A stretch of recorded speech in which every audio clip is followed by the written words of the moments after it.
Hello guys, what I have here the ballast water treatment facilities known as Electro system.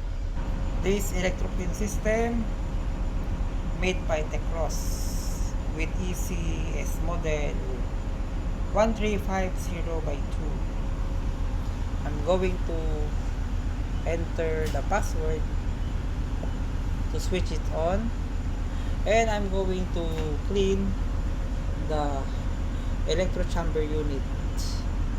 This electro chamber unit having valve BWB03, BWB04, and from here we can close this and open the bypass valve. After closing this valve, we need to open this bypass valve so that you can do the electro chamber unit cleaning. To clean the electro chamber unit, you must need to close the valve on top,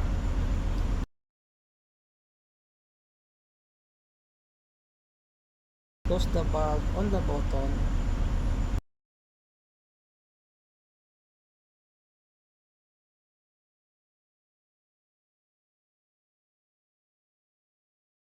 and you need to install the provided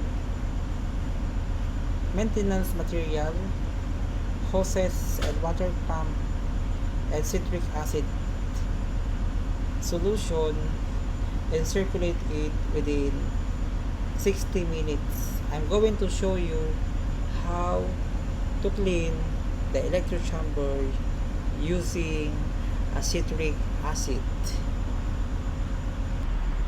On this table, I have the recommended mixing ratio of fresh water and cleaning agents.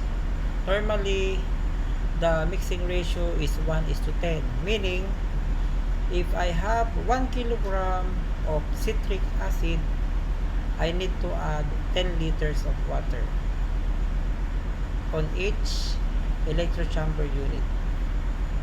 So for ECS 450, I need 130 liter of water for every 13 kilogram of citric acid.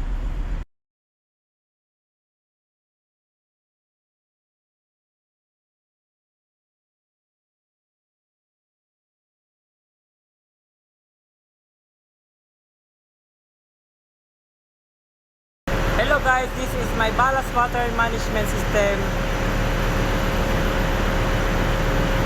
made by Techross. I'm going to show you how to do the maintenance on the electro chamber unit. Normally, the electro chamber unit is need to clean and wash after 100 hour or 100 running hours. Okay guys, this is the step of how you do the electro chamber unit cleaning. First, fill fresh water on the tank. Second, you need to put fresh water on the tank, about 130 liters, and circulate it within 20 minutes to mix the citric acid.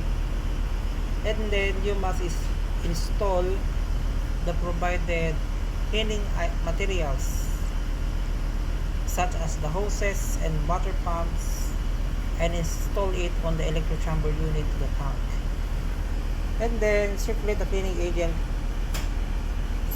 The circulating time is 60 minutes, and after cleaning it, you must need to discharge the cleaning agent to clean the tank and rinse with fresh water.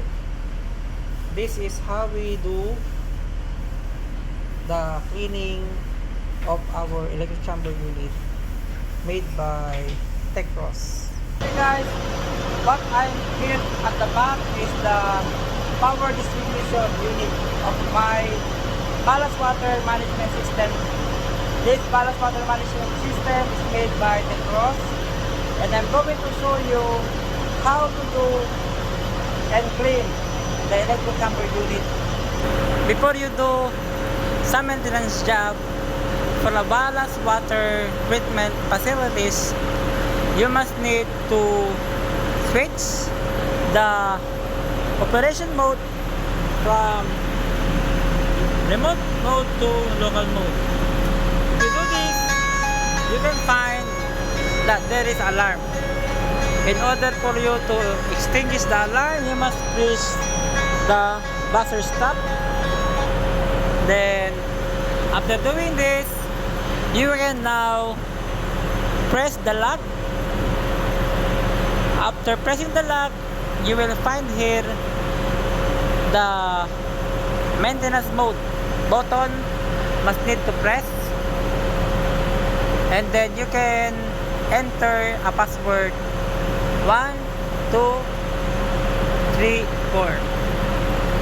Having this, there is a notification saying that the authorized person can have access to this mode.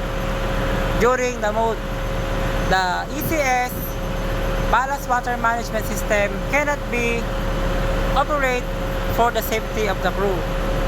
Just press the OK button and then press the treatment reset on starboard, treatment reset on port, and treatment reset on spare.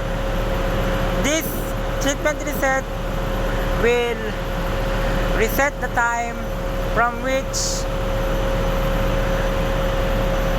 the program of this treatment recommended must need to clean the electro chamber unit for every 100 running hour operation. Once you press the treatment time reset, the time will be reset from 100 to 0, meaning you completed the job on cleaning the electro chamber unit. Since I already finished doing the electro chamber cleaning, I need to press this time reset, register, time reset on port, register, and press all. And after this, go back into a normal operation. Just press the button, maintenance clear button, and then put again the password. By putting the password, you must need to press 1 2 3 4, enter. On that case, our maintenance is already done and finished. Let's go back on the home page and you will see that everything is on the previous display. Now we are going to show you how to clean the electro chamber unit. This is my friend William. Alright. This is our electro chamber unit, from which you can find here the... Okay guys, now I am here. This is our this is our tank, from which I'm going to connect these hoses for the electro chamber unit.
the tank unit, from which I mix the fresh water with 130 liters and 13 kilogram of citric acid. As you can find it, this is the valve from the tank. Just install it, open the valve, and then from there, this is the and this is the outlet side. This outlet is going to my electro chamber unit, and this my electro chamber unit, and the mixed solution will be return it back on this tank. I'm going to circulate this electro chamber unit within 60 minutes. To open this valve, and as you can find it, I'm going to plug the socket to my pump, and we will find that we can able to circulate the citric acid.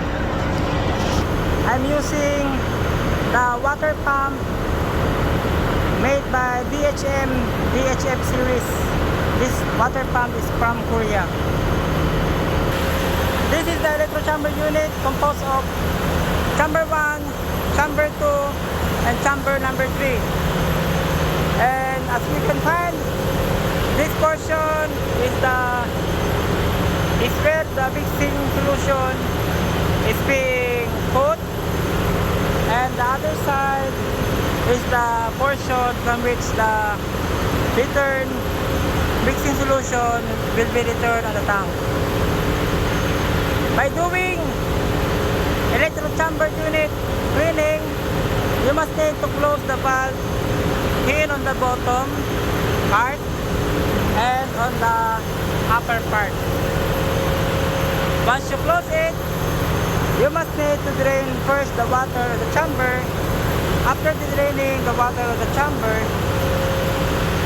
you must put and install the hose connection going to my freshwater and citric acid mixing tank, and hose connection to my electric chamber unit.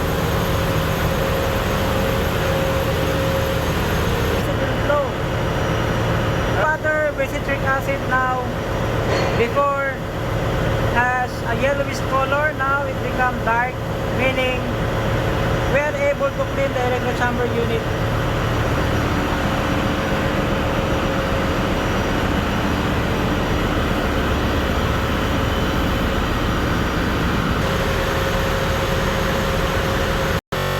Okay guys, I hope that you learned something from it. And this electro chamber unit is made by Techross with PRU type Class NK and PRU 19014809. That's it. I hope you learned something from it. Okay guys, I hope that you learned